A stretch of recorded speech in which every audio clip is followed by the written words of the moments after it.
Muy buenas tardes, gracias Garrido. Un gusto compartir este espacio con el doctor Jonathan, con el doctor Eloy y con los autores de los libros. La verdad es que me siento un poquito ansioso, un poquito nerviosón y ahorita que más se acercaba la hora en que tenía que participar, pues más ansioso me sentía, ¿no? Eh, Reflexionando un poquito sobre por qué me siento así. He llegado a la conclusión de que pues mucho tiene que ver con las expectativas que este evento ha generado en mí. Psicoanálisis en la Universidad de Guanajuato, de verdad. El doctor Jonathan ya nos había hablado de que el programa de psicología clínica de nuestra universidad, formado en parte o bajo la coordinación de la doctora Isaura, pues tenía el enfoque cognitivo-conductual. Pero pues vean también, ¿no? Vean el perfil que tienen los docentes. Hasta donde yo he observado, no hay ningún profesor de tiempo completo que esté formado en el enfoque psicoanalítico. De los profesores de tiempo parcial, también, pues hasta donde yo he conocido en los 4 años, creo que llevo ahí en la universidad, ninguno ha tenido la formación como psicoanalista. Y pues creo que de eso, o eso más bien de alguna u otra forma, se refleja en los estudiantes, particularmente en el perfil y también en la percepción que tienen los estudiantes sobre el psicoanálisis. Yo me he percatado que tienen una percepción negativa, y no nada más por lo que a lo mejor otros maestros con otros enfoques distintos al psicoanálisis puedan haber aportado a esa percepción, ¿no? Sino también porque, pues hasta donde yo les he preguntado a los estudiantes, si han tenido por ahí alguno u otro maestro con ese enfoque, pues no han tenido una buena experiencia, ¿no? Entonces, pues este evento me genera a mí muchísima expectativa porque pues me parece que mi participación está pensada con el propósito de invitarlos a ustedes a que lean este libro, Tejiendo Lazos, pero que sepan que es un libro pues que tiene como base el psicoanálisis, ¿no? Y si no hay como interés o se tiene una percepción negativa, pues, ¿por qué yo tendría que leer algo de psicoanálisis, no? Entonces, si a ustedes les parece bien, a los autores de este libro con los que estaré dialogando y también a ustedes estudiantes o a los otros docentes que nos estén acompañando, pues me gustaría empezar preguntando por cosas de psicoanálisis, ¿no? Para ver si se puede causar algo del deseo de los estudiantes por esta corriente.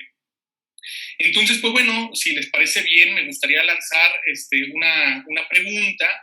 No sé cómo prefieran ustedes, Claudia, Octavio, si se las dirija, por ejemplo, esta Octavio, la dirijo de manera abierta y quien quiera contestarla, pues de plano prende el micrófono. No sé, vamos viendo cómo nos acomodamos, ¿no? ¿Les parece bien? Sí. Pues bueno, la primera pregunta que quiero hacerles a ustedes es, ¿qué es el psicoanálisis?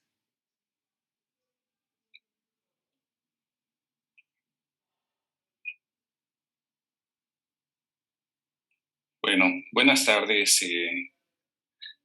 Antes que nada, quiero agradecer la invitación, ¿no?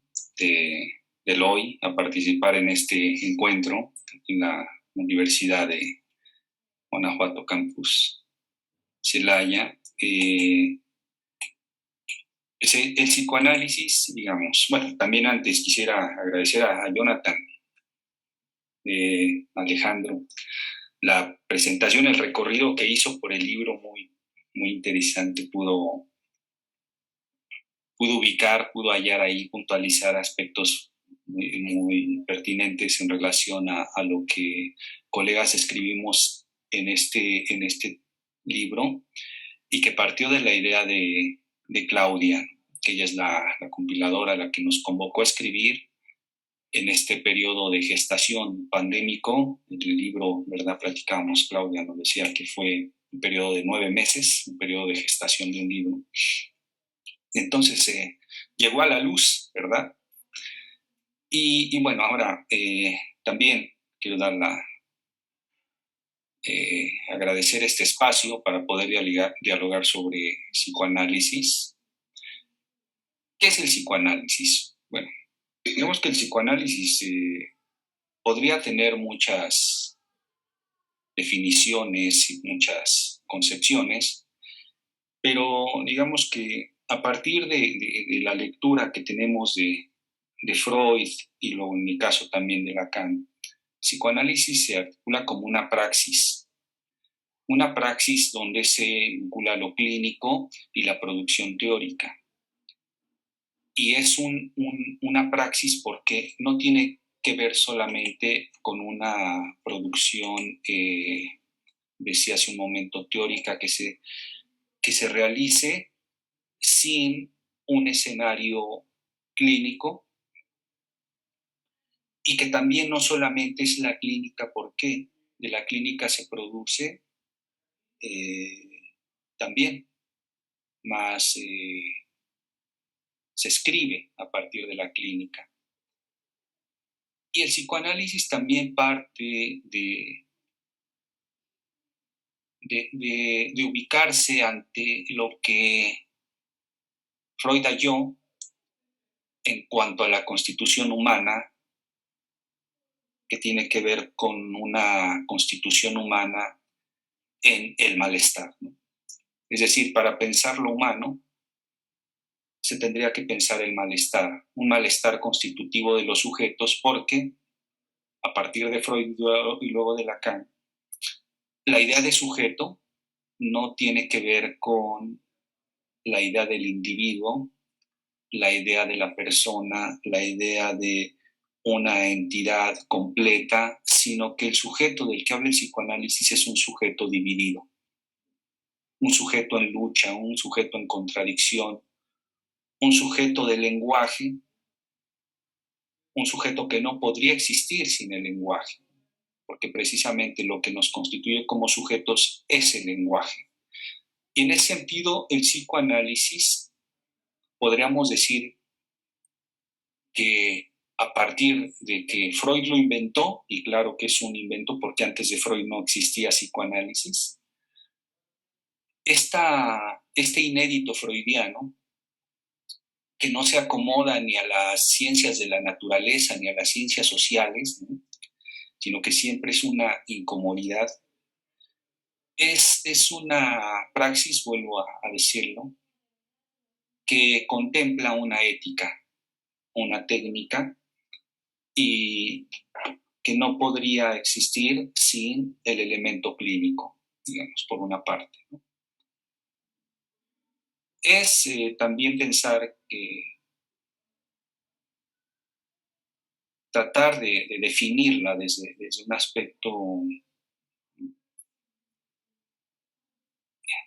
definimos con lenguajes, ¿no? El lenguaje también opera por un fracaso. Entonces, intentar definirlo desde el lenguaje, pues siempre también nos conduce a una paradoja, ¿no? Ya, Claudia, no sé, quisiera decir. Gracias. Pues muchas gracias. Estoy también muy contenta de estar acá escuchando pues la magnitud y la implicación de este gran evento. Gracias al doctor Eloy, gracias al doctor Jonathan por sus palabras. Y sobre todo gracias a los asistentes, a los alumnos por darse este tiempo para poder reflexionar y conocer y abrirse a algo novedoso que me parece muy valioso. Me gustaría complementar para tratar de dar respuesta a esta pregunta que, como bien mencionaba Jonathan, desde nuestra posición en el análisis se trata de poder preguntarnos. No siempre vamos a encontrar esa respuesta, o más bien nunca, ¿no?, como la respuesta, pero se trata de poder permitirnos interrogarnos tanto en la clínica como en estas aportaciones del psicoanálisis aplicado para tratar de tomar ciertas fragmentos, porque nunca se puede todo, del corpus de la metapsicología para aplicarlo en distintos campos del conocimiento, en el caso del libro, por ejemplo, a la educación. Mucho se ha debatido desde el mismo psicoanálisis al interior de diferentes instituciones o diferentes líneas, si es un arte o es una ciencia. No quisiera entrar en esa polémica en este momento, pero creo que es importante mencionar que se trabaja con el inconsciente, y que creo que es una de las principales diferencias con otras corrientes de psicología, como lo acaban de mencionar, la cognitivo-conductual o la humanista. Aquí tratamos de,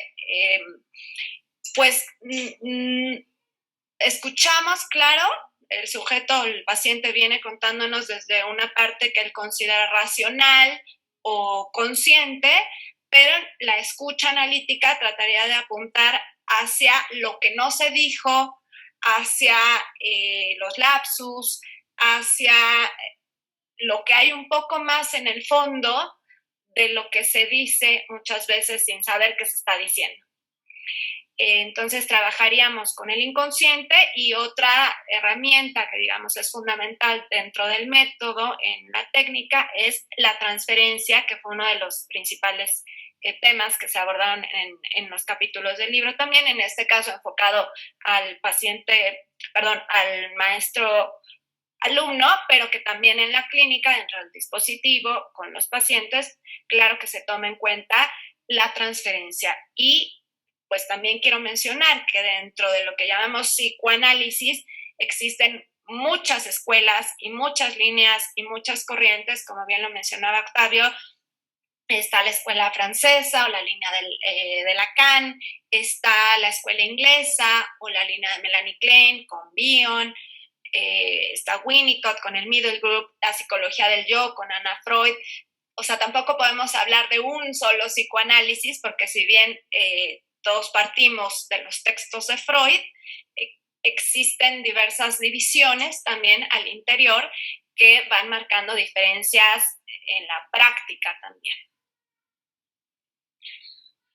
Bueno, pues muchas gracias a los dos por su respuesta. Yo sé ahorita, como dijiste, Claudia, que es un tema muy espinoso abordar si es un arte, una ciencia. Me parece que podríamos dedicar un seminario entero de no sé cuántos años para poder responder a la pregunta, pero de todos modos creo pertinente ver si se puede esbozar alguna clase de respuesta, partiendo del hecho que esta charla, este conversatorio, pues está dándose en un espacio de una universidad, ¿no?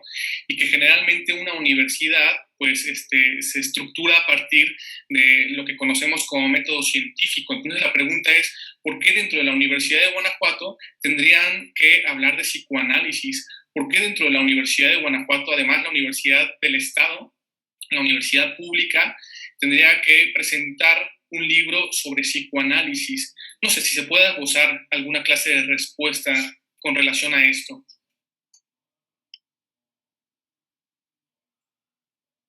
Creo que a grandes rasgos, porque permite comprender ciertos fenómenos desde otra mirada.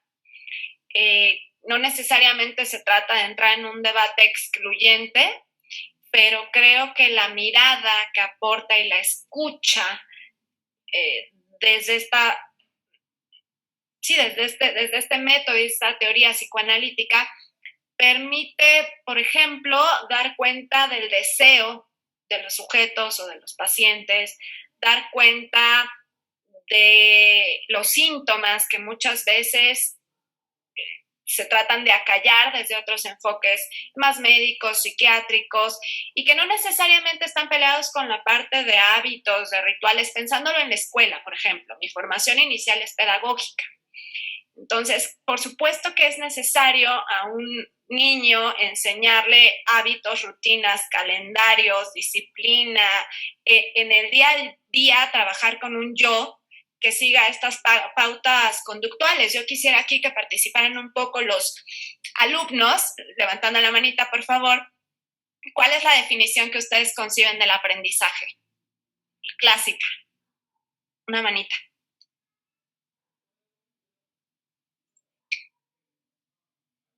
¿Quién se acuerda? se vale buscarla también en Google. Itzel, por favor. Sí, pues es un proceso por el cual adquirimos conocimientos. Sí, es cierto, hay una parte de conocimientos, también se puede ampliar un poco. ¿Alguien más?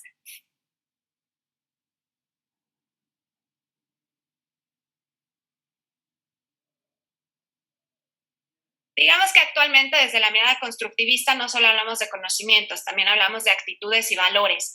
La definición clásica es un cambio relativamente duradero en la conducta que no se puede atribuir a estados temporales del organismo. Aquí quisiera compartirles una presentación muy breve para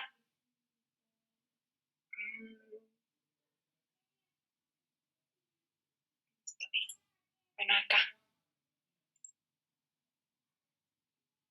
¿Sí logran verla? Sí, se ve bien. Gracias.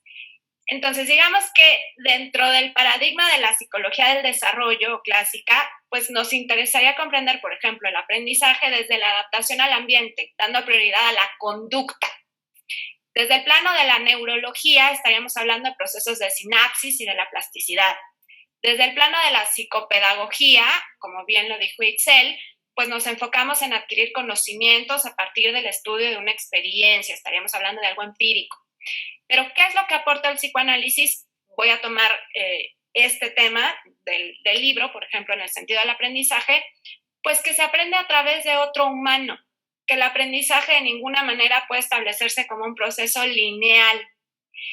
Y esto lo traslado a la clínica, en donde vemos que le damos importancia al vínculo, al otro. No le daríamos tanta prioridad a que logre escribir haciendo planas, como mencionaban ahí en el caso de la dislexia, que es uno de los capítulos del libro, en el caso Toño.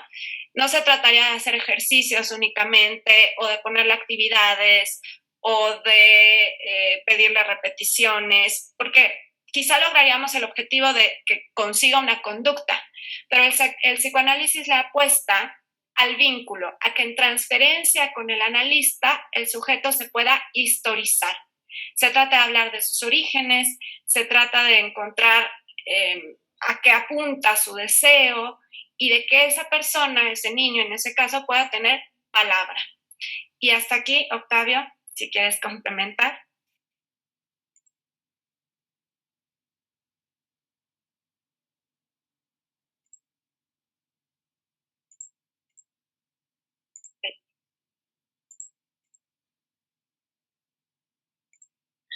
No sé si está teniendo dificultades con el micrófono, pero, a ver, vamos a ver, porque si es así, podríamos ir adelantando.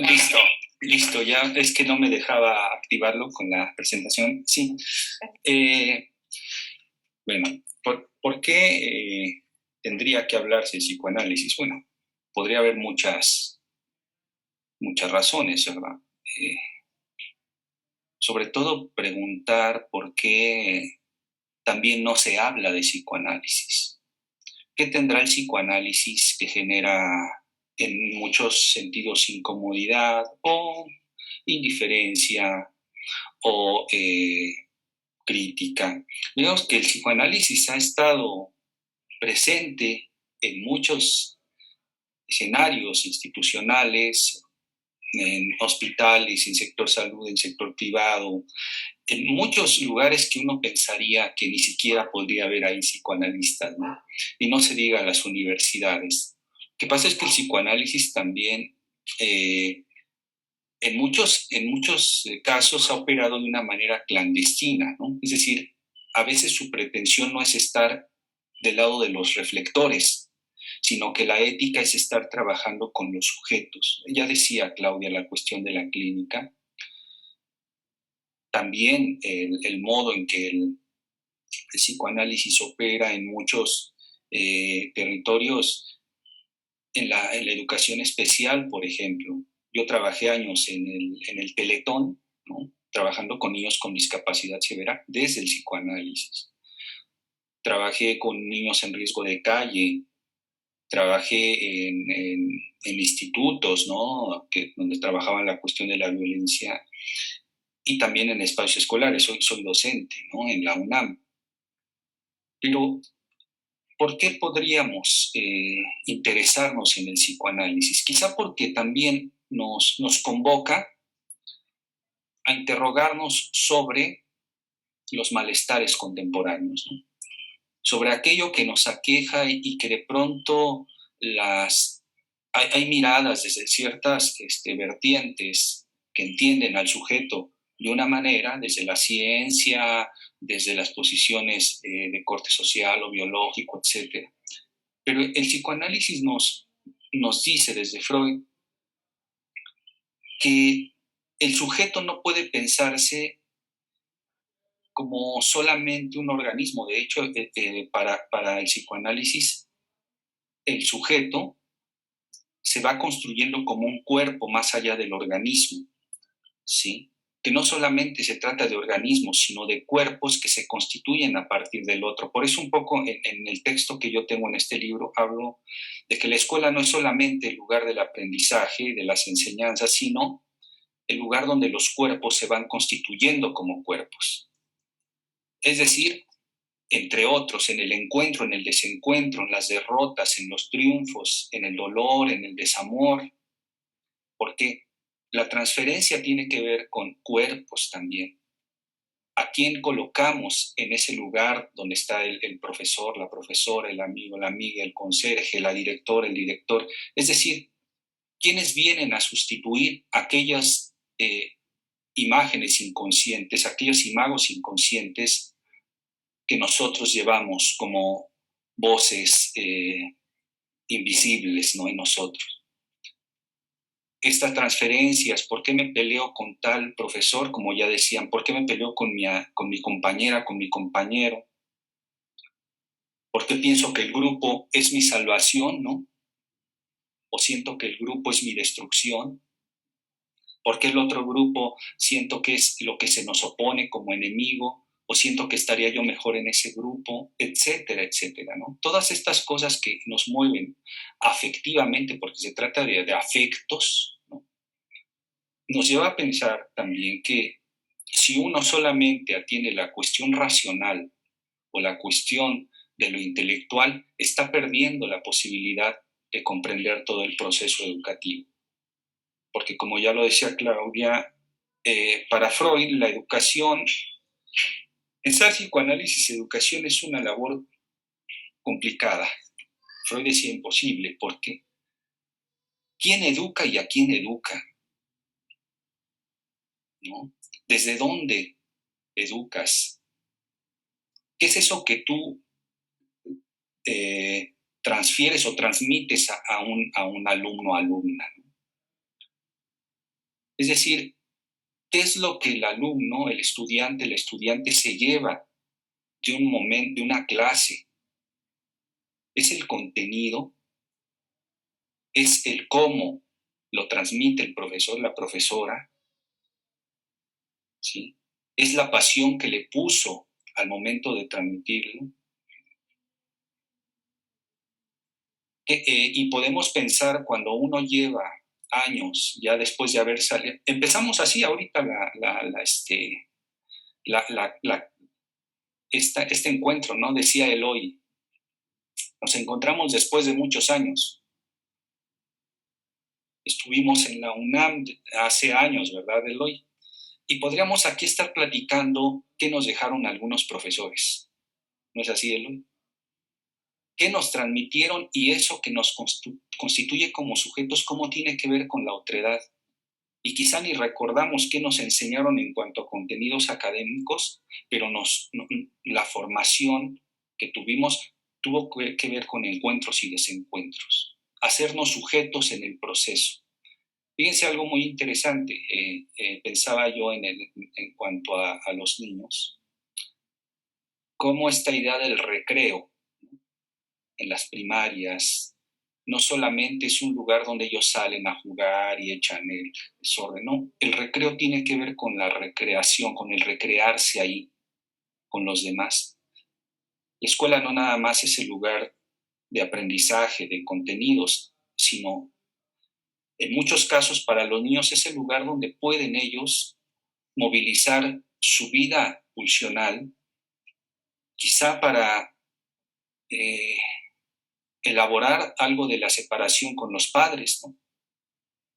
Y encontrar nuevas identificaciones, nuevos objetos a quien amar. Quizá puede ser el lugar donde se sienten seguros. Les comento un caso así muy breve.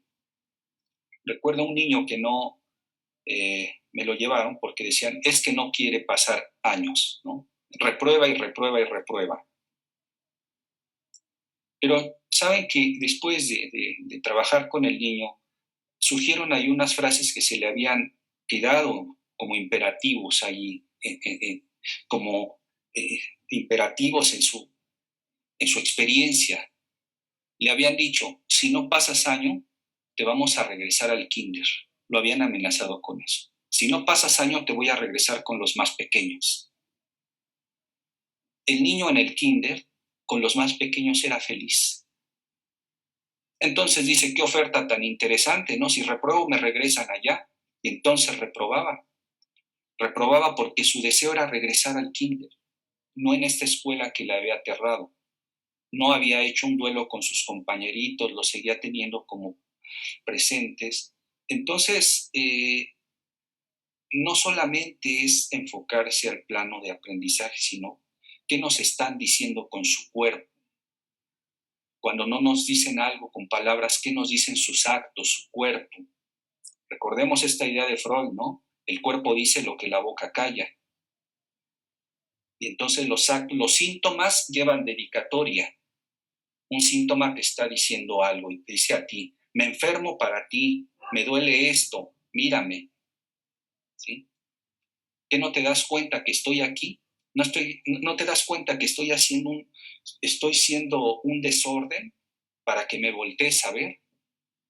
¿Por qué? Porque me dijeron mis padres, tienes que ser como tu hermanito mayor, bien educadito, tienes que aprender, sacar 10, y dice el hermano, no quiero ser como él, yo soy diferente. Aunque ser diferente me implique fracasar en la escuela, yo no voy a hacer lo que me digan ustedes. Entonces sus actos, como el mismo Freud decía, los que cuando fracasan triunfan, fracasan en lo escolar, pero triunfan en su realidad psíquica. Digamos que hay muchos modos de pensarlo, por eso me parece interesante pues acercarse a lo que el psicoanálisis ha encontrado allá durante muchos años, ¿no? Muchos años en la clínica y en su extensión, como decía Claudia, en los espacios escolares, ¿no? Perdón si me extendí mucho. Bueno, súper interesante, Octavio. Qué bueno que te extendiste. Bueno, veo que hay 2 preguntas del doctor Jonathan. No sé si les parezca que dejemos un espacio, no poquito, sino pues a lo mejor considerable para poder abordar estas preguntas. Y mientras continuemos con este diálogo. Ya van varias ocasiones que mencionan el nombre de Freud, ¿no? Incluso tú, Octavio, dijiste que Freud inventó al psicoanálisis. No sé si esto pueda, bueno, así se piensa por los psicoanalistas, ¿no? Pero también es uno de los lastres epistemológicos, por lo menos así se le critica desde otros saberes al psicoanálisis, ¿no? Que descansa toda una praxis desde el nombre propio. Pero bueno, en fin, la pregunta es, ¿se puede pensar que el psicoanálisis es lo definieron ahorita, una praxis, una práctica actual para tratar el malestar? Dijiste tú también, Octavio, del malestar. ¿Es vigente o es arcaica, está fuera de tiempo? También eso se lo achaca, ¿no? Entonces, bueno, le doy la palabra a cualquiera de los dos que quiera responder. Totalmente, a mí me parece que sí. Por supuesto que hay variaciones en la técnica. Recordemos que en los tiempos de Freud, pues él narraba que había ciertas pacientes a las que veía 5 veces por semana y que forzosamente en algunos casos se requería del diván como este instrumento de trabajo y que si no, no era psicoanálisis. Y estas son como herramientas en ese sentido que, por supuesto, si no, no estaríamos hablando ahora con la pandemia de que a muchos de nuestros pacientes los vimos en línea y mantuvimos las sesiones así, por videoconferencia, por videollamada. Entonces, claro que ha ido sufriendo modificaciones y claro que al tomar en cuenta al otro y que sobre todo la escuela francesa toma mucho en cuenta la parte del contexto social también en el que está envuelto en el sujeto, no solo familiar, sino social, y que eso nos habla de ciertos síntomas de época, que en la época de Freud hablábamos de las histerias, ahora hablamos de los autismos y de los déficits de atención, pero son síntomas también marcados por estos malestares contemporáneos y por trasfondos de política y como mencionaba Octavio, ¿no? La modernidad y la posmodernidad y claro que el psicoanálisis se va transformando, pero como fundamento teórico totalmente vigente y por eso apostamos a utilizarlo, a trabajarlo, no solo para sacarlo fuera del consultorio en estas aproximaciones del psicoanálisis aplicado al campo educativo, sino para explicar muchos de los sufrimientos que traen los pacientes en diversas áreas, ¿no? Estamos hablando de lo educativo y con niños, pero por supuesto que se pueden trabajar muchos síntomas, ¿no? Fobias, trastornos alimenticios, depresiones, duelos, ansiedades. Lo que pasa es que quizá no nos enfocamos nada más en esa etiqueta de quiero hacer que el pequeño ponga atención o quiero que coma adecuadamente. Se trata de ir viendo primero cuál es la demanda propia de ese sujeto que muchas veces es traído al consultorio por sus papás o porque lo manda a la escuela y poderle dar voz para que vaya escuchando. Y a veces llegan hay un motivo manifiesto, llegan por alguna situación y acaban explorando y descubriendo y encontrándose muchas otras cosas. Sí, en conclusión, sí, es vigente. Sí. Además, tiene una epistemología propia, ¿no? Si yo hablo de Freud es porque planteó una metapsicología, ¿sí? Y ahí podríamos pensar, traigo también a este pensador romano Giorgio Agamben, que habla de lo contemporáneo. Lo contemporáneo no es solamente lo que es actual, sino lo que sigue insistiendo, lo que sigue estando vigente a pesar de haberse escrito hace mucho tiempo. Eso es contemporáneo porque nos alcanza. Ahí hay un micrófono prendido, no sé si lo puedo apagar. Listo, ya está, una disculpa. Sí, y en ese sentido, claro, como dice Claudia, hay escuelas de investigación. El psicoanálisis es una experiencia viva y no puede vivir también si no se enfrenta a la crítica. En ese sentido, podríamos nosotros también dedicar todo un largo seminario a la idea de ciencia. ¿Qué es la ciencia, no? Y acudir a epistemólogos de la ciencia, y acudir a Popper, y a Feyerabend, y a Lactantius, y acudir a Thomas Kuhn, etcétera, etcétera, y ponernos a debatir sobre qué es la ciencia y qué no es y desde dónde, ¿sí? Y en ese sentido, pues bueno, hay quienes hoy día desde el psicoanálisis están trabajando muy en el terreno inclusive de la física cuántica, ¿no? Hay otros que están trabajando desde el territorio de la poesía y la poética, ¿no? ¿Por qué sigue siendo vigente el psicoanálisis? Porque sigue acusando que existe un sujeto del inconsciente, un sujeto de deseos, un sujeto que se articula desde una pérdida originaria,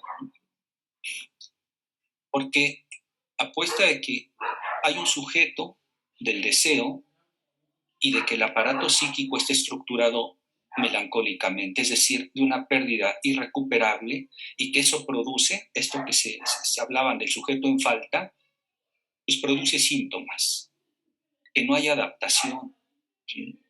Que siempre se va a introducir un malestar en la vida de los sujetos, porque también es una crítica a las lógicas del éxito permanente y de la felicidad a fuerza, ¿no? Y dice el psicoanálisis, pues eso es un engaño. El sujeto se tiene que enfrentar con sus fantasmas, con sus terrores. Uno puede decir, ya encontré el amor de mi vida, ¿no? Y casarse y decir, seremos felices para siempre, y a los 3 meses ya se está demandando en el juzgado de lo familiar y poniéndose órdenes de restricción y no quiero que se me acerque. Porque hay algo que sigue insistiendo, que es la ambivalencia de sentimientos, el amor y el odio que nos constituyen. Así como amamos, odiamos, así como amamos y podemos ser las personas más buenas en un cierto contexto, somos terribles en otro. Porque podemos ser capaces de destruir el planeta con las guerras, con la destrucción, la violencia, los feminicidios. El psicoanálisis está insertado en muchos territorios y está haciendo trabajo con las víctimas de trata, de tortura, víctimas del crimen organizado, en ONGs. Yo tengo muchos colegas que trabajan en esos territorios, ¿no? Porque el sujeto en estos territorios de violencia ha vivido pues una desubjetivación, y entonces el analista está ahí para escuchar cómo el sujeto se puede ir reconstruyendo, el migrante, ¿no? Los niños segregados en las escuelas, ¿no? Hablaban de la idea de la inclusión, de la idea de las pedagogías de las diferencias.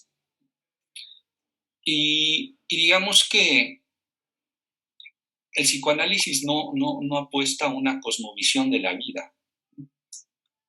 El psicoanálisis tampoco apuesta a erigirse como el único discurso.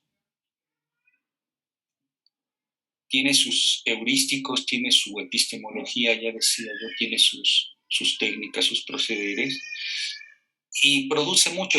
Claudia comentaba hace rato todo el trabajo que se hace en relación a la anorexia, ¿verdad? A la anorexia, a la bulimia, ¿no? El trabajo que se hace con la discapacidad severa, el trabajo que se hace también en relación a estos malestares contemporáneos que tienen que ver con la depresión, ¿no? O con la idea de los borderline, ¿no?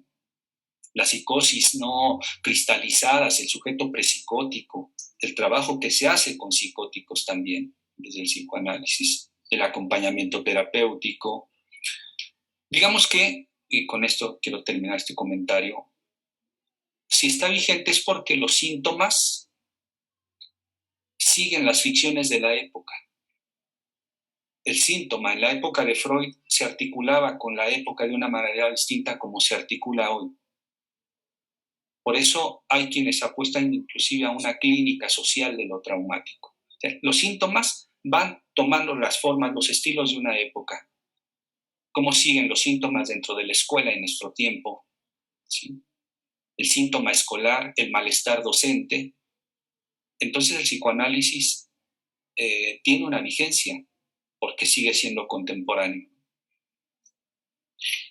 Muchas gracias a los dos. Por ahí mencionaste ahorita, Octavio, y con esto me gustaría empezarme a meter con cosas del libro, que el psicoanálisis tiene que estar abierto a la crítica. Bueno, mencionaste, no es por estar dándole tantas vueltas al mismo asunto de la ciencia, ¿no? Mencionaste a Kuhn o a Popper o a Lakatos, ¿no? Feyerabend también, pero por lo menos tres de ellos, menos Feyerabend, pues coincidían en que el psicoanálisis no es una ciencia, ¿no? Y nos topamos con un libro que habla sobre educación, ¿no? Con que de alguna u otra manera invade a lo mejor un discurso donde por lo menos aparentemente hay otros saberes más legítimos, más legitimados para poder abordarlo, como por ejemplo la pedagogía, ¿no? Ahora bien, esa no es la crítica que me gustaría ahorita como desplegar en torno al libro, sino en consideración a un concepto psicoanalítico que han estado mencionando los dos, tú Claudia y tú Octavio, de manera recurrente, que es el de la transferencia, ¿no? Que incluso Jonathan en su lectura que hizo sobre el propio libro, en el primer capítulo era procesos transferenciales, docente-alumno. lo que yo quiero plantearles a ustedes es que sí, en efecto, Freud hablaba de psicopatología de la vida cotidiana o de malestar en la cultura o tótem y tabú, como textos, ¿no? Que están como pensados para, de alguna u otra manera, por lo menos también en apariencia, exceder el dispositivo analítico. Nos topamos después, en la época de Lacan, para decir o para retomar algo que tú mencionaste ahorita muy puntualmente, Octavio, que es que no es una cosmovisión, el psicoanálisis, ¿no? Por ahí hay una autora, Elizabeth Rudinesco, que tiene un texto que se llama Jacques Lacan, esbozo de un pensamiento y no sé qué, no me acuerdo del título, ¿no? Pero lo que sí recuerdo es que a algún psicoanalista le resultaba irrisorio ese título porque justamente pareciera que los esfuerzos de Lacan y no sé, incluso de Klein, en su disputa con Ana Freud es que el psicoanálisis no fuera algo propedéutico, algo, un sistema de pensamiento, una cosmovisión, ¿no? Entonces, ¿de qué manera o cómo se puede legitimar que estemos abordando cuestiones de transferencia fuera del dispositivo analítico, ¿no? ¿Cómo estamos hablando de transferencia? No digo porque no se presente, ¿no? No digo que no haya transferencia entre el docente y el estudiante, sino para que eso pueda pensarse como un objeto de estudio desde el psicoanálisis. No sé quién de los dos quiera responder.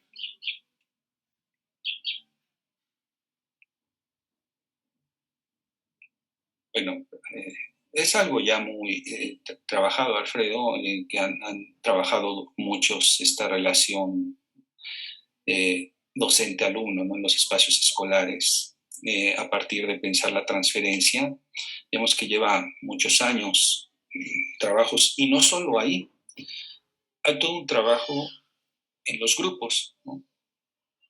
Habríamos que voltear a ver todo este trabajo muy valioso que hizo Silvia Radosh en la UAM, ¿no? Sobre el psicoanálisis y los grupos, y que no solamente habla de transferencia a partir de su experiencia, sino a partir de lo que la experiencia de René Caes, ¿no? De Pichon Rivière, del mismo Didier Anxiou, en relación a la transferencia con la institución, la transferencia hasta con los libros, es decir, la transferencia con los compañeros de clase. Pero a ver, parece importante que la transferencia tiene que ver con alguien que puede estar ahí para leer la transferencia, ¿sí? Para trabajar con la transferencia. Y en ese sentido, es posible, si hay una aproximación del psicoanálisis al escenario escolar, no para hacer clínica, sino precisamente para posibilitar una apertura en relación a un sujeto que en muchos casos está siendo forcluido o negado por la misma práctica escolar, ¿no? Es decir, ahí donde aparentemente habría un niño objetalizado como un niño con problemas de aprendizaje, diagnosticado desde una cierta perspectiva como alguien que tiene déficit cognitivo, que tiene trastorno de déficit de atención e hiperactividad, que tiene tal cosa, el psicoanálisis ahí dice, a ver, pongamos en paréntesis estos diagnósticos y veamos dónde está el sujeto, ¿no? ¿Dónde está el sujeto infantil? ¿Dónde está Juanito, ¿no? ¿Dónde está Toñito? ¿Dónde está Jimena? Porque se apuesta que ahí hay un sujeto y que este sujeto es consecuencia también de todo del deseo de los otros. ¿Dónde ha sido ubicado? ¿Qué lugar ha sido ubicado en relación al fantasma de los padres, en relación al imaginario escolar? Y apostando que en ese niño hay palabra también. Que él puede hablar de lo que ocurre o que puede ponerlo en relación en el juego, ¿sí? En sus manifestaciones, en sus dibujos, en sus, etcétera, en una serie de maneras que él tendría para poder elaborar algo de lo que le aqueja, pero hay alguien que se requiere ahí para que dé un lugar, y entonces el psicoanalista es el que da un lugar para que esto pueda ocurrir. Yo quisiera retomar nada más 2 puntos, si tenemos tiempo. ¿Sí? Primero, en cuanto a la parte del psicoanálisis y la crítica, es que justamente se trata de romper con lo dogmático, por eso el psicoanálisis tiene este carácter subversivo. Poder cuestionar, o sea, si partimos de la idea de pensamiento, el pensar implica el poder diferenciarme. Si el otro, o sea, si estoy pegado, vámonos un poquito a la relación bebé-madre, en un inicio, cuando el bebé nace, no logra diferenciarse del otro. Vive su cuerpo como una extensión del cuerpo de la madre. Lo mismo en el plano del pensamiento.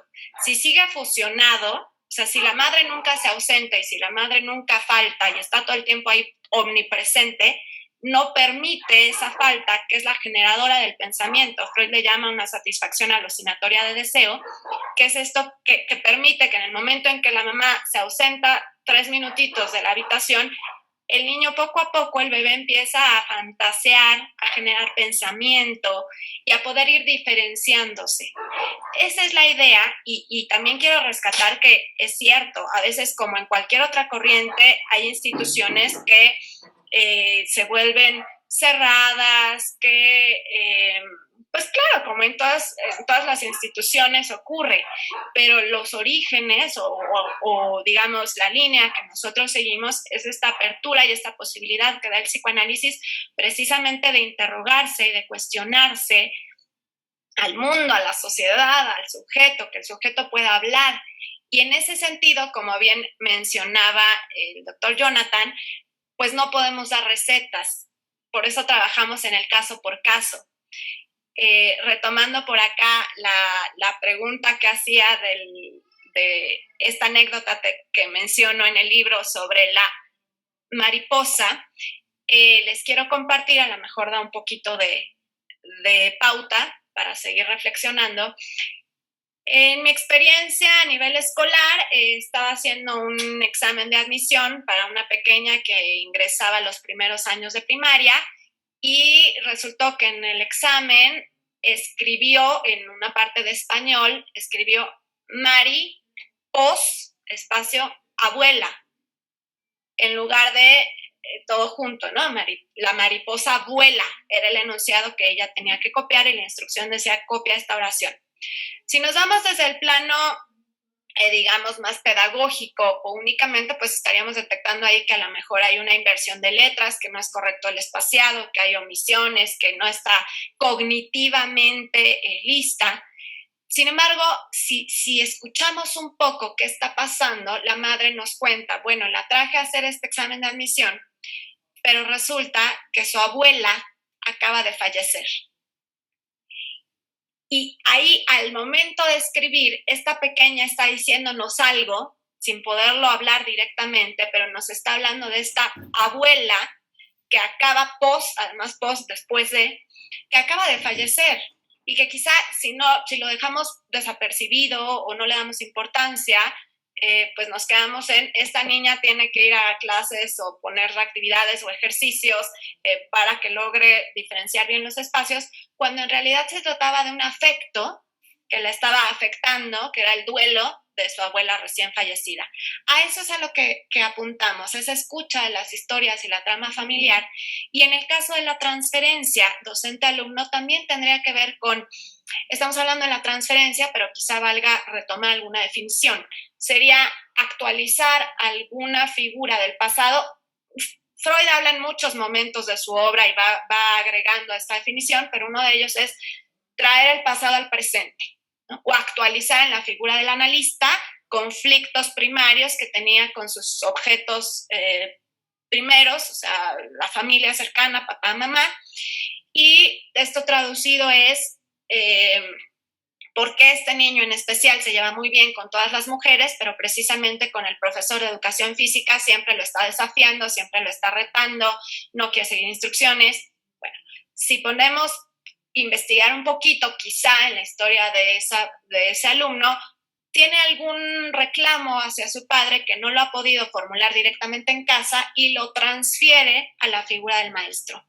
Preguntaba Jonathan qué hacer, ¿no? Otra vez como en estas fórmulas que todos quisiéramos, ¿no? Pero que no aplican porque es en cada situación particular. Pero una pauta muy general y arriesgándome a decirlo sería que el docente no se enganche. Si el maestro actúa ahí la contratransferencia de decir, bueno, ¿por qué me está desafiando y qué se cree y está pasando encima de mi autoridad? Si en lugar de eso trata de ser más empático y tratar de comprender lo que hay detrás de esa conducta de su estudiante, quizá pudiera acercarse a hablar con él de manera individual acabando la clase, por ejemplo. Se trata de poder darle importancia al vínculo y que también el docente reconozca lo que cada estudiante le hace sentir. A lo mejor tiene un alumno con el que tiene más afinidad porque el simple nombre le recuerda a un ser querido o porque le recuerda a él mismo cuando era pequeño. O hay algún alumno con el que tiene cierto conflicto porque algo le mueve de su propia historia. Y es importante que el maestro pueda trabajar en eso para ir haciéndolo consciente. Ok.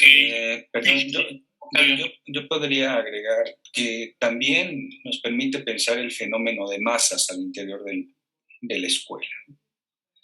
Los grupos que se forman, las hostilidades que se abren, el enaltecer a ciertos profesores en el lugar de un ideal, profesores que se creen en el lugar del ideal y entonces piensan que ellos son los que están ungidos con la verdad absoluta.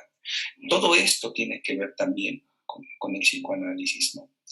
Y perdón, es que vi una pregunta del doctor Jonathan Alejandro aquí, que si pudiera comentar sobre cómo la infancia en sí es una figura crítica de la educación de la modernidad. Yo podría, nada más como un breve ejemplo, ¿no? Porque el niño está en la potencia del lenguaje.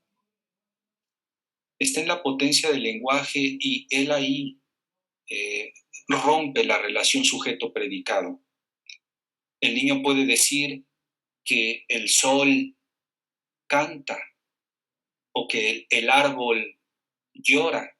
Es decir, no que el sol calienta y que es una... El niño no habla desde una verdad científica.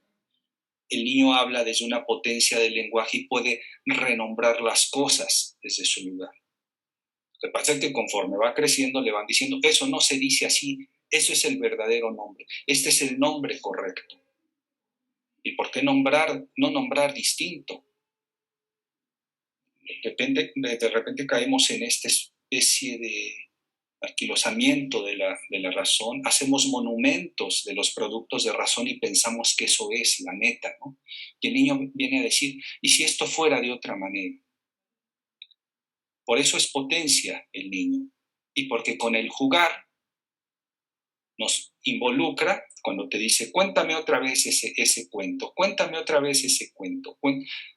El adulto podría enloquecer, pero para el niño el otra vez no es lo mismo. Siempre es la posibilidad de otra cosa. Por eso se introduce como una crítica en sí lo infantil, y que sin lo infantil no podríamos nosotros tampoco como adultos jugar, proponer, crear, abrirnos a otras experiencias. Lo infantil existe en nosotros, insiste en nosotros parasitariamente.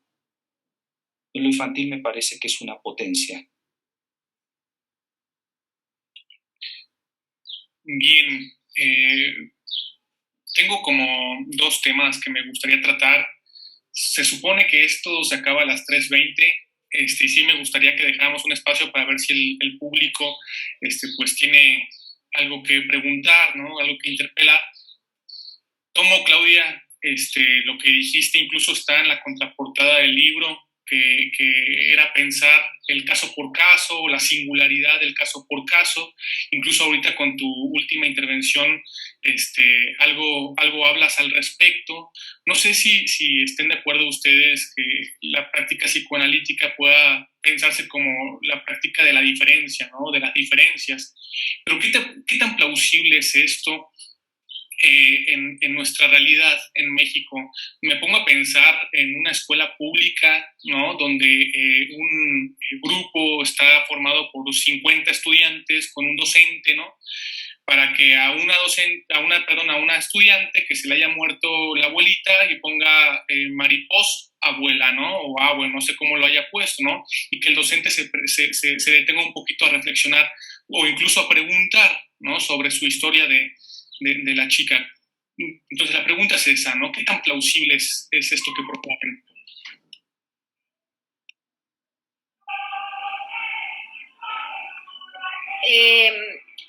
Aquí quiero... Te silenciaron a ti, me imagino que por equivocación, claro.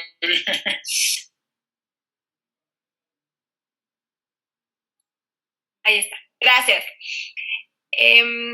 Claro, y aquí cabe hacer una aclaración, una advertencia que me parece pertinente. No se trata de que el docente ocupe la función del terapeuta. No estamos proponiendo que el maestro analice a cada uno de sus estudiantes, porque además eso sería hacer interpretaciones salvajes y fuera de contexto.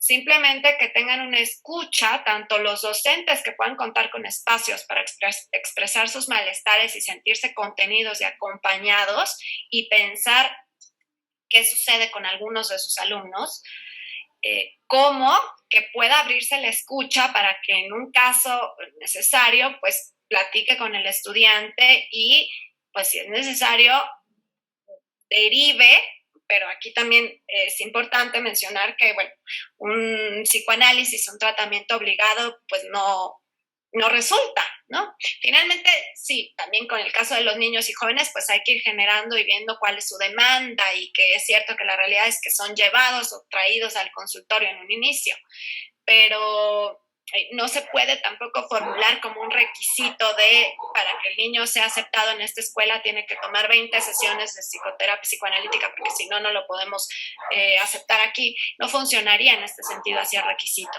pero sí que lo puedo hacer como una propuesta para ofrecer un espacio si es que está escuchando que existen estas historias familiares. Como un oído de acompañamiento para permitir que sus estudiantes puedan compartir ciertas cosas y derivar, o en el aula también ir pudiendo posicionarse como esa figura que no lo sabe todo, aceptando sus propios errores y sus propias faltas desde su lugar de docente sin sentirse amenazado, y así permitiendo, como bien refería Jonathan, que en lugar de fomentar una obediencia ciega, se genere el pensamiento, esta crítica de la que estamos hablando, el diálogo. Yo solo muy brevemente, sí, quizás sirva de muy poquito el psicoanálisis al interior de las escuelas, ¿no? Pero quizá ese poquito permita que el docente se pregunte que quizá haya otras cosas que están provocando en sus alumnos ciertos actos, ciertos comportamientos, que quizá haya otra cosa que en él está también involucrándose en el modo en cómo está llevando su práctica, su relación con los niños, con las niñas al interior de las escuelas. Y si se introduce un interrogante, ahí ya sería algo muy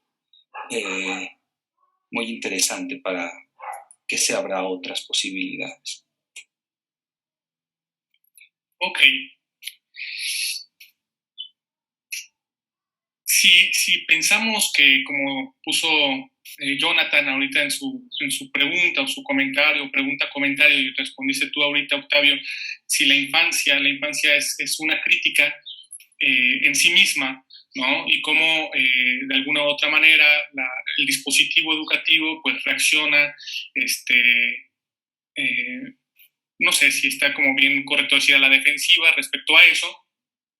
Nuevamente, en el sentido crítico, pensamos, no sé, si yo me imagino que ustedes lo hacen así, si me equivoco, pues me lo dicen con toda libertad, que el psicoanálisis en sí mismo es una crítica ante esta relación que hay del dispositivo educativo hacia esa infancia crítica, ¿no? Por eso decías tú, Claudia, que el psicoanálisis era una práctica subversiva, ¿no? Aquí la pregunta es si ustedes tienen en consideración algún foquito, no sé de qué color lo quieran poner, si amarillo o rojito, de precaución a la propia práctica psicoanalítica, algún vicio del psicoanálisis en esto que ustedes han planteado entre la escuela y el psicoanálisis. No sé si me di a entender con mi pregunta, como que me sentí un poquito rebuscado. ¿La planteé bien?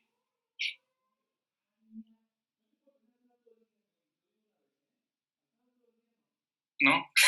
Sí, adelante. A ver, Octavio. Sí, bueno, parece que planteaste dos cosas, ¿no? Alcancé a escuchar en la pregunta. Una que tendría que ver con los excesos, ¿no? Podría pensarse, el psicoanálisis o los vicios que pudieran pensarse a partir de una intervención psicoanalítica. Pero la otra también, no sé si, como te escuché o lo que planteabas, era los posibles alcances, ¿no?, que podría tener el psicoanálisis en relación a la educación. Pero no sé si más o menos eso habías preguntado. Sobre la primera yo podría decir que claro, siempre el riesgo es la reacción que puede generarse hacia el psicoanálisis en algún espacio, precisamente por esto que planteaba Claudia, de ser una práctica subversiva, porque es la subversión del deseo, ¿no? El sujeto se posiciona ante su deseo y ese deseo puede ser romper con muchas cosas, decirle no a muchas cosas inclusive. Pero por otra parte también, como en todo, ya lo decía Claudia, ciertas posiciones que pudieran partir de ciertas escuelas, ¿no?, que desde un cierto psicoanálisis que podrían, sin advertirlo, colocarse en el lugar del amo, ¿no?, y como en el lugar de salvación, en el lugar de lo podemos todo, etcétera. Me parece que eso podría ser algo, ya hablaba Claudia de las interpretaciones silvestres, ¿no? Podríamos ver que un psicoanálisis, fundamentalmente, el psicoanálisis es ética y la insistencia del caso por caso, de la no generalización y también de no pensarse que con el psicoanálisis se logra todo, ¿no? Es una ética del no todo.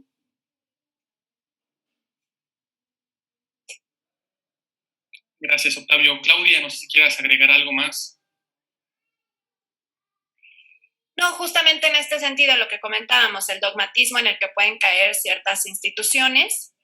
Sí creo que podemos aprovechar este espacio con los estudiantes para romper ciertos mitos también en cuanto a esta figura del analista como alguien que está totalmente callado durante las sesiones o que forzosamente hay que ir 6 veces a la semana y acostarse en un diván, y que pues no siempre es así. Habrá analistas que todavía trabajen de esta forma, pero no se puede hablar tampoco generalizando de cómo es con todos los psicoanalistas, precisamente porque también ahí aplica el caso por caso y el estilo de cada terapeuta. Pero bueno, en cuanto a la otra parte de la relación con las escuelas, Creo que sí, o sea, finalmente quienes trabajamos en la clínica infantil sí hay un contacto también donde las escuelas pues a veces nos convocan a entrevistas, a hacer cierto trabajo interdisciplinario y claro, ahí también está puesta la escucha y la demanda institucional en donde, bueno, ¿qué quieren las escuelas? Pues que el niño esté en silencio y no moleste al resto del grupo para que el docente más o menos pueda trabajar y se entiende desde una parte en donde también pues hay reglas, ¿no? Y esta parte ya iría con el super yo, con la renuncia a ciertas pulsiones a cambio de que el sujeto pueda integrarse, insertarse en una determinada cultura. Son límites o domeñar la pulsión, como le llamamos nosotros, necesarios para poder convivir en una sociedad y con el otro, y que esta es una parte fundamental que hace la escuela. Y claro, se trata desde ahí poder ayudar a que el niño pueda estar con sus pares y pueda no solo aprender, sino a veces el objetivo va a ser ese, que se aprenda a relacionar. Incluso le daríamos más peso a esta parte vincular que al que el niño sepa multiplicar y que se quede ahí repitiendo únicamente en una cosa automática. Entonces sí hay trabajo con escuelas también y la idea es poder escuchar y poder interrogar y poder generar preguntas, sí retomando las diferencias y las posibilidades de cada quien. Fíjense que planteaba esta pregunta para ver si ustedes consideraban la posibilidad de que hubiera algunos problemas metodológicos, epistemológicos que pasaran inadvertidos al psicoanalista en esta relación que ustedes plantean con la escuela. Particularmente, Jonathan hablaba utilizó esa palabra, dispositivo educativo, y mencionaba a Foucault, y pues bueno, ¿no? ¿Por qué lo traigo yo a colación? Me parece pertinente, no sé si ustedes lo vayan a ver así o no, pero lo desarrollo. La crítica que se hace de este autor con relación al dispositivo educativo y a otros dispositivos es en cuanto a las relaciones de poder que circulan en ellas, ¿no? Aquí lo interesante es que en ese tenor el mismo autor dirige una crítica al psicoanálisis, ¿no? Y que parece ser que es una crítica, pues por lo menos interesante para poder considerar. Sobre todo con base en lo que ustedes están diciendo, para no dejarlo así como, vamos a hablar como de lo que sea, ¿no? De la manera en que están planteando la transferencia. Ya hicieron la aclaración que la transferencia no para que el docente opere con ella, no por lo menos como si fuera un psicoanalista, porque no es psicoanalista, no opera como psicoanalista, sino que es docente, y ahora sí como un psicoanalista, o que opera así como psicoanalista en el dispositivo analítico. Pero pensar, no es algo como un lastre pensar a la transferencia, como lo mencionaron ahorita, como en términos de imago, en términos de las figuras paternas o parentales, ¿no? Originarias. En pocas palabras, en términos edípicos, el psicoanálisis creen que se pueda reducir, como lo pensaba Freud, a la sexualidad y la familia, ¿o hay algo más allá? Bueno, primero diría que la relación de Foucault con el psicoanálisis es muy interesante, ¿no? Es una relación entre interés y crítica, ¿sí? Recuerdo la entrevista que le hacen a Michel Foucault, Madeleine Gaspard, y le hablan, su idea de episteme, de dónde viene, ¿no? Foucault termina diciendo que es un dispositivo y que la idea de discurso que él trabaja viene de Lacan. De hecho, en su conferencia de qué es un autor, después de escribir Las palabras y las cosas, en su conferencia estaba Lacan. Y hay un diálogo ahí muy, muy breve entre ellos, precisamente para hablar aquello que estructura el inconsciente como discurso del otro, ¿verdad?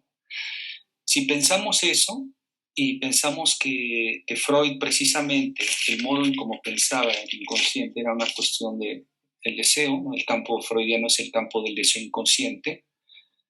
Si bien Freud ahí articula uno de sus modelos, el modelo edípico, en relación a estos padres, el mismo Freud nos dice, si uno lee, por ejemplo, el Yo y el Ello, o inclusive una nota al pie, los 3 ensayos de teoría sexual, precisamente hay en él, todavía en ese momento, un intento de descoagular estos imaginarios sobre padre, madre, hermanos. Porque cuando habla de la identificación, dice, es que en un primer momento la identificación es al padre o a la madre. Dice, no, el niño no sabe quién es padre y quién es madre en ese sentido. Entonces ya desde ahí Freud dice que es sobre ciertos sujetos, ¿no? Cuando habla del Edipo empleado precisamente, pero más allá de la noción de Edipo, que el mismo Deleuze critica, ¿verdad? Porque dice que habría que pensar más al inconsciente, más que como un teatro con personajes, se tendría que pensar como un taller de producción. Esas son las críticas que se introducen al psicoanálisis y que de alguna manera han producido otra serie de textos. En el caso de la transferencia pensada desde Lacan, tiene que ver con precisamente esta insistencia, esta repetición que se da. No a la manera de repetir lo mismo, sino de que algo vuelve a ocurrir ahí, pero de distinta manera. La transferencia es algo que opera y que precisamente tendría que ver con una movilización de afectos, ¿sí?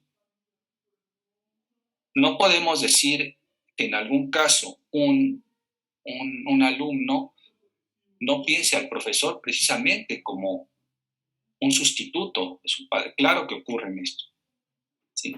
Claro que ocurre esto. Pero también no siempre ocurre que sean estos personajes de infancia que están ahí. O sea, la transferencia tiene que ver con algo que puede abrirse más en el sentido de no identificar, ¿sí? ¿Hacia dónde voy? Hacia el punto de que la transferencia sea al lugar, y quizá un lugar donde podría ubicarse el saber, ¿no? Por eso Lacan habla de esto del sujeto supuesto saber. Entonces es a quién le demando algo, por qué a ese le demando tal cosa, en qué manera o de qué manera pongo mi demanda, cómo estoy pidiendo al otro. Ese es un asunto transferencial. ¿Qué te estoy pidiendo? ¿Una respuesta? ¿Un objeto? Dámelo. Tú sabes lo que me pasa, tú sabes lo que tengo, tú sabes lo. Y en ese sentido me parece que si nos quedamos con lecturas a veces que se han hecho durante mucho tiempo, ¿no? Como críticas al psicoanálisis, esas críticas de pronto ya en la actualidad en ocasiones no se sostienen tanto porque se siguen basando en ciertas ideas, ¿no? Que circulan, pero que difícilmente se les puede ubicar en los textos ni de Freud ni de Lacan, ¿no? Como que son, se dice que. Entonces sí es importante pues pensar que no solo habría que leer, sino a ellos, a Freud, a Lacan y a las otras psicoanalistas, a Melanie Klein, a Winnicott, ¿no? Pensar todo lo que se está haciendo en la actualidad a partir de la producción en psicoanálisis. Eloy, tienes levantada la mano, profe. Gracias, sí. La charla me ha llevado a varios lugares.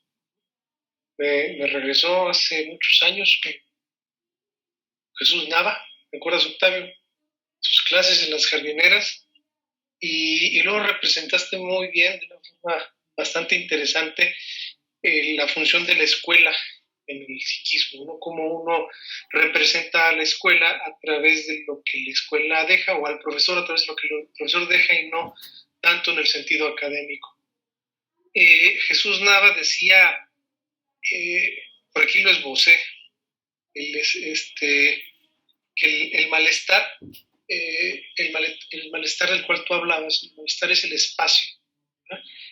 Porque está en el espacio, porque entonces el malestar siempre es un continuo.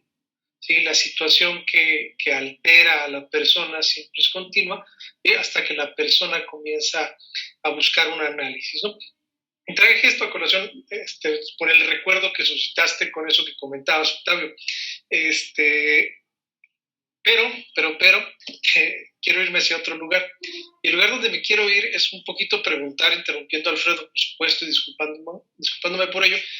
Quiero preguntar sobre por qué, cuál es el interés de estudiar, de comprender al niño desde el psicoanálisis, ¿no?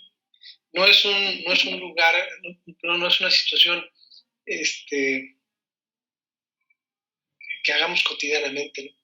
Entonces hay un motivo, o hay una serie de motivos para comprender al niño desde el psicoanálisis. No sé si ustedes quisieran compartirnos.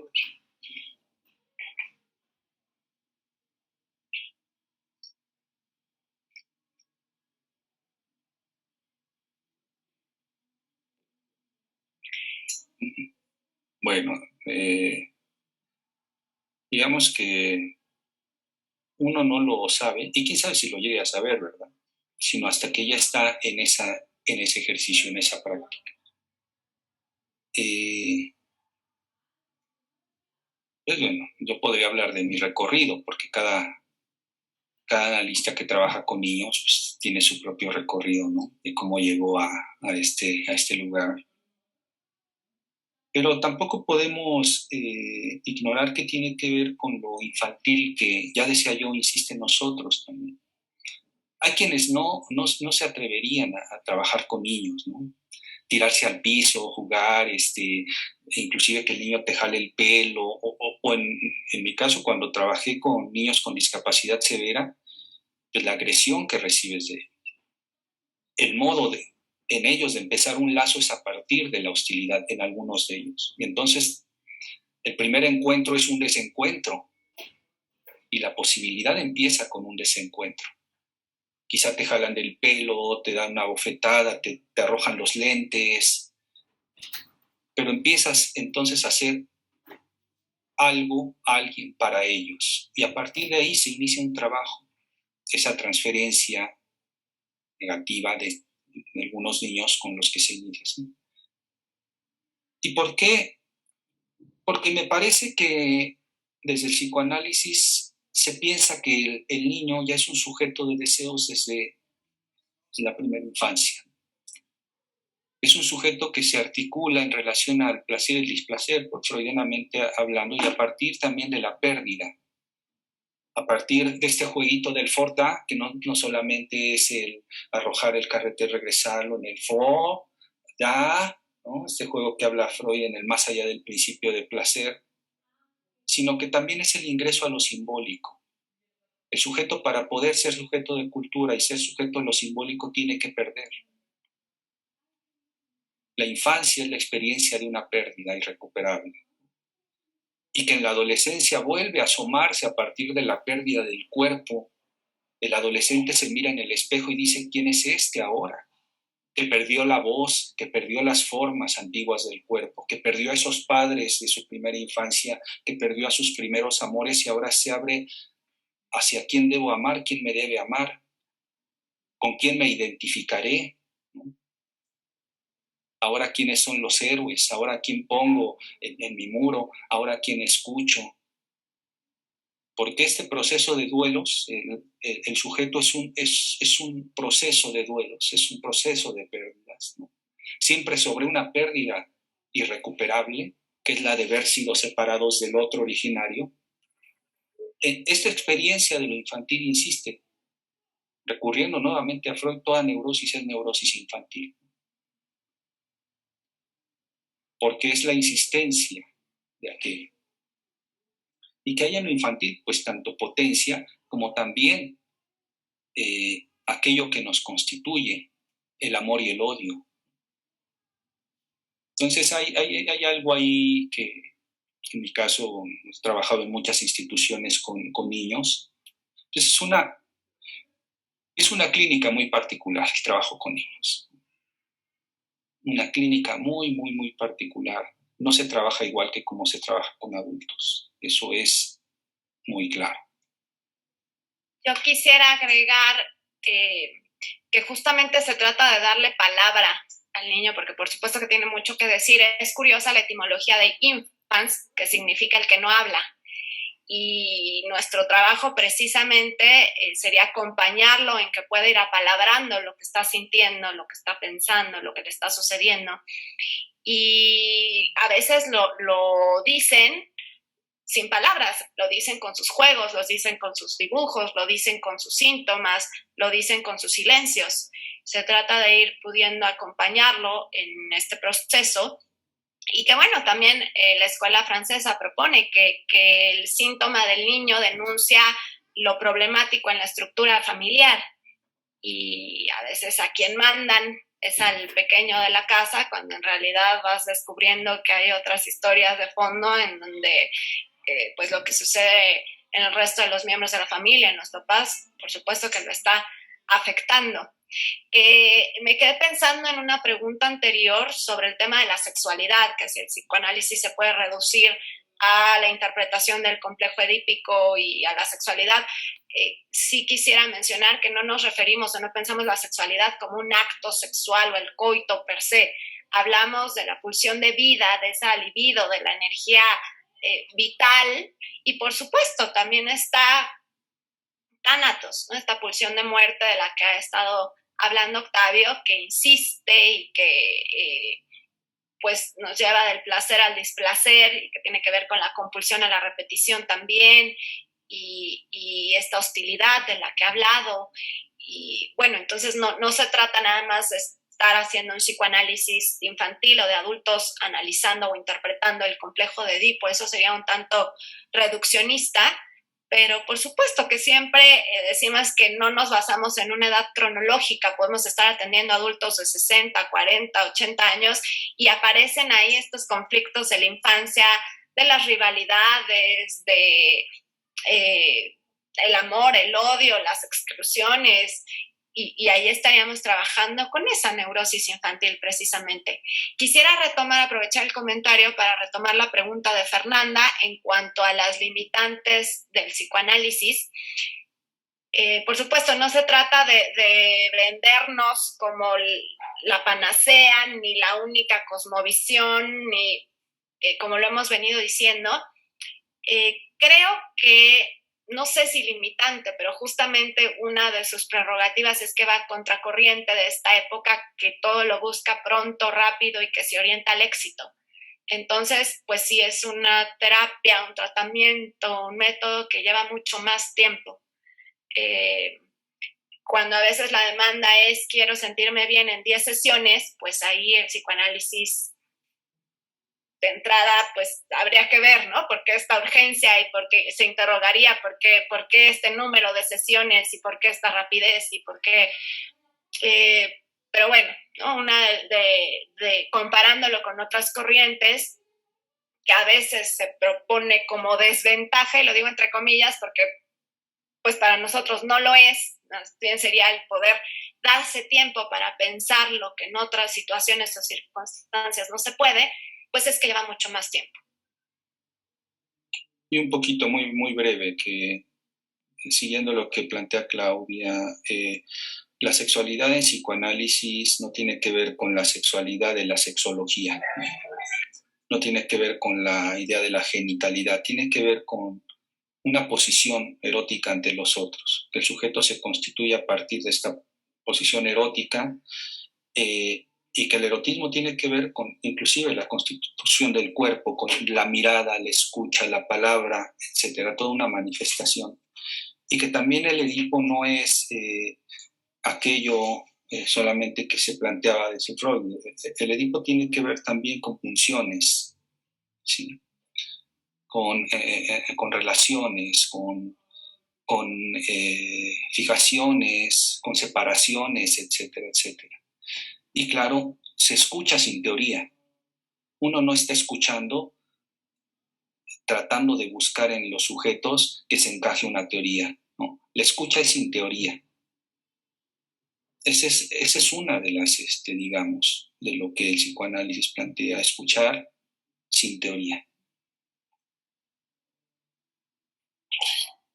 Bueno, pues por mí ha sido un placer enorme conocerlos, escucharlos, interactuar con ustedes. No sé si alguien del público desea hacer una pregunta, algún comentario, expresar alguna inquietud.